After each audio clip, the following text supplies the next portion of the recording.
السلام علیکم ورحمۃ اللہ۔ عزیزان گرامی، پاکستان اس وقت ترقی کے ایک نازک لیکن خوشحال موڑ پر کھڑا ہے۔ پاکستان کے پاس قدرت کے دیے ہوئے معدنی وسائل کا ایک ذخیرہ موجود ہے۔ محتاط اندازے کے مطابق جن کی محتاط قیمت $6 ٹریلین بنتی ہے۔ $6 ٹریلین کوئی معمولی رقم نہیں۔ یہ وہ رقم ہے جو ہمارے نوجوانوں کو روزگار، ہماری معیشت کو استحکام اور ہمارے صوبوں بالخصوص خیبر پختونخوا، بلوچستان اور پنجاب کو ترقی کے ایک دروازے پر کھڑا کر سکتی ہے۔ اسی سلسلے میں پاکستان منرلز انویسٹمنٹ فورم نے 8 اور 9 اپریل کو جناح کنونشن سینٹر اسلام آباد میں ایک تقریب کا انعقاد کیا ہے۔ یہ در حقیقت ایک کانفرنس ہے۔ اس کانفرنس میں ایک امریکن سینئر افسر ایرک مائر بھی تشریف لا رہے ہیں، اور اس کانفرنس کا مقصد عالمی طور پر جو بڑے سرمایہ کار ہیں ان کو پاکستان میں سرمایہ کاری کے یہ مواقع دکھانے ہیں، اور ان کو بتلانا ہے کہ پاکستان سرمایہ کاروں کے لیے ایک پرکشش جنت ثابت ہو سکتی ہے۔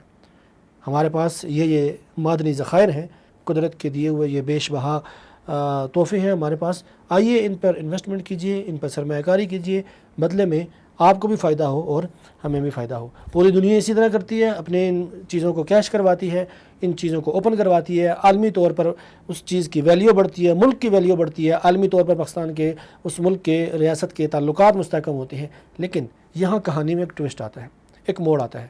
آپ کو معلوم ہے کہ پاکستان میں ایک طبقہ ایسا ہے جس کو پاکستان کے مفادات نہیں، قومی مفادات نہیں، قومی فوائد نہیں، اس کو اپنی گھٹیا سیاست سے دلچسپی ہے۔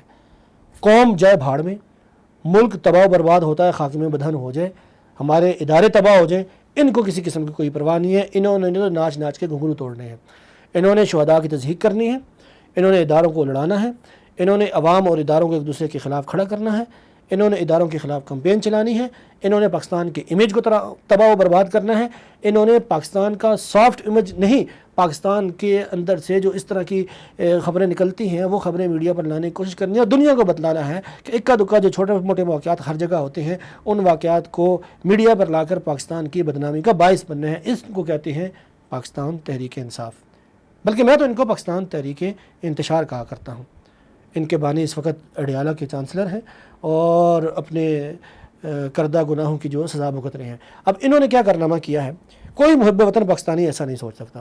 انہوں نے ایک محل کا سمدانی ہے، کوئی خاتون ہے، پاکستان کے کسی سابق جج کی بیٹی ہیں، امریکن نیشنلٹی ہے ان کے پاس، باہر ملک میں بیٹھی ہیں، امریکہ میں بیٹھی ہیں، امریکہ کی نیشنلٹی ہے ان کے پاس، غیروں کی گود میں بیٹھ کر ڈالروں میں پل رہے ہیں یہ لوگ، اور یہ چاہتے ہیں کہ آپ کے بچوں کا رزق چھین لیا جائے، یہ چاہتے ہیں کہ میرے بچوں کا رزق چھین لیا جائے۔ پاکستانی عوام کو اگر کسی کام سے فائدہ ہو سکتا ہے تو وہ فائدہ نہ ہو۔ انہوں نے اب وہ جو امریکن افسر پاکستان میں آ رہے ہیں ان کو انہوں نے میلز کی ہیں، انہوں نے ان کے خلاف کمپین چلائی ہے، ان کو یہ آگاہ کرنے کی کوشش کر رہے ہیں کہ ہمارے ساتھ ظلم ہو رہا ہے، ہمارے ساتھ زیادتی ہو رہی ہے، حالانکہ یہ مکافات عمل کی چکی میں پس رہے ہیں۔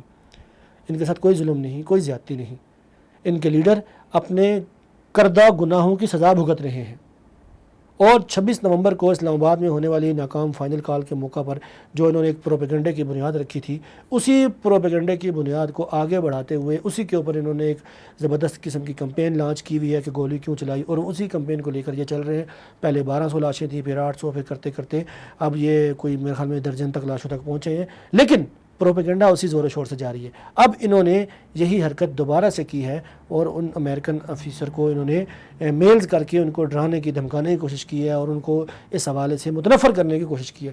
میں سمجھتا ہوں پی ٹی آئی کا ٹریک ریکارڈ اس سے قبل بھی ماضی میں بھی اسی طرح کا گھٹیا ریکارڈ تھا، اسی طرح کی کارنامے انہوں نے تب بھی کیے تھے۔ 2014 سے بات شروع کریں، عمران خان کے دھرنے کی وجہ سے چائنا کے صدر کا دورہ منسوخ ہوا تھا، پاکستان کو بلا مبالغہ اربوں ڈالر کا نقصان ہوا تھا۔ چائنا ایک ویٹو پاور ہے، چائنا ایک ابھرتی ہوئی سمجھ لیجئے کہ سپر پاور ہے۔ ہر میدان میں چائنیز جو ہیں وہ آگے چل رہے ہیں، ان کی معیشت تگڑی ہے، ان کے پاس ٹیکنالوجی اچھی ہے، دنیا کی بڑی منڈیوں میں چائنا کا مال بکتا ہے، چائنا کی رسائی ہے، اور امریکہ کو اس وقت اگر کوئی ٹکر دینے والی قوم ہے تو وہ چائنا ہے۔ وہ پاکستان ان کے صدر آ رہے تھے، یقیناً انہوں نے کچھ اعلانات کرنے تھے، کچھ سرمایہ کاری کرنی تھی۔ عمران خان صاحب کے دھرنے کی وجہ سے وہ نقصان ہوا۔ پھر IMF کو خطوط لکھ کر باقاعدہ طور پر انہوں نے IMF کے دفاتر کے سامنے مظاہرے ارینج کروا کے ان کو ڈرانے دھمکانے کی کوشش کی کہ چونکہ ہمارا لیڈر جیل کے اندر ہے لہٰذا ان کو پاکستان کو امداد نہ دی جائے۔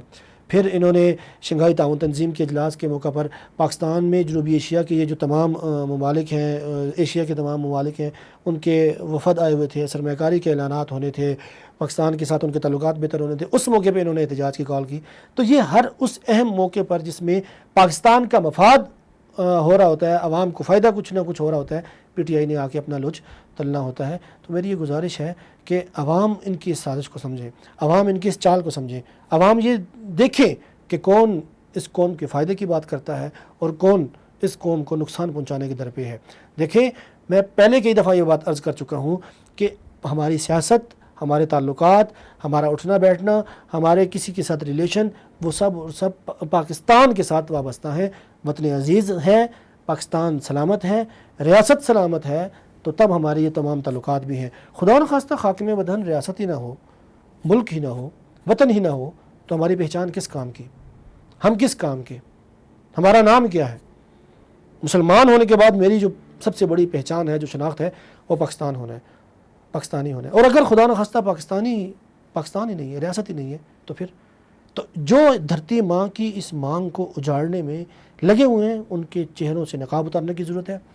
میری یہ سوشل میڈیا یوز کرنے کے حوالے سے یہ ذمہ داری بنتی ہے، ڈیجیٹل میڈیا یوز کرنے کے حوالے سے ذمہ داری بنتی ہے۔ اللہ نے بولنے کی، لکھنے کی صلاحیت دی ہے، میں اپنا یہ فرض منصبی سمجھتا ہوں کہ ایسے لوگوں کے چہروں سے نقاب اتاروں اور بتلاؤں، قوم کو بتلاؤں کہ یہ وہ لوگ ہیں جو ہمیشہ پاکستان کے مفاد کے خلاف کام کرتے ہیں، جو عوام کے مفاد کے خلاف کام کرتے ہیں، جو عوام کا فائدہ ہوتا ہوا نہیں دیکھنا چاہتے۔ تو اس لیے آپ سے بھی گزارش یہ ہے کہ اٹھیے، ان کے خلاف آواز بلند کریے اور ان کے سامنے سد سکندری بن کر کھڑے ہوئیے، کیونکہ یہ میرے اور آپ کے بچوں کے مستقبل کا سوال ہے، یہ پاکستان کے مستقبل کا سوال ہے، یہ پاکستان کی بقا کا سوال ہے۔ اس لیے کہ پاکستان اور تحریک انصاف یہ کبھی بھی اکٹھے نہیں چل سکتے۔ اگر آپ بھی سمجھتے ہیں کہ پی ٹی آئی کا یہ عمل وطن دشمنی کے زمرے میں آتا ہے، تو اس ویڈیو کو لائک کیجئے، ہمارے چینل کو سبسکرائب کیجئے اور کمنٹس میں ہمیں بتلائیے کہ کیا آپ اپنے بچوں کے مستقبل کو بچانے کے لیے ہمارا ساتھ دیں گے۔ پاکستان زندہ باد۔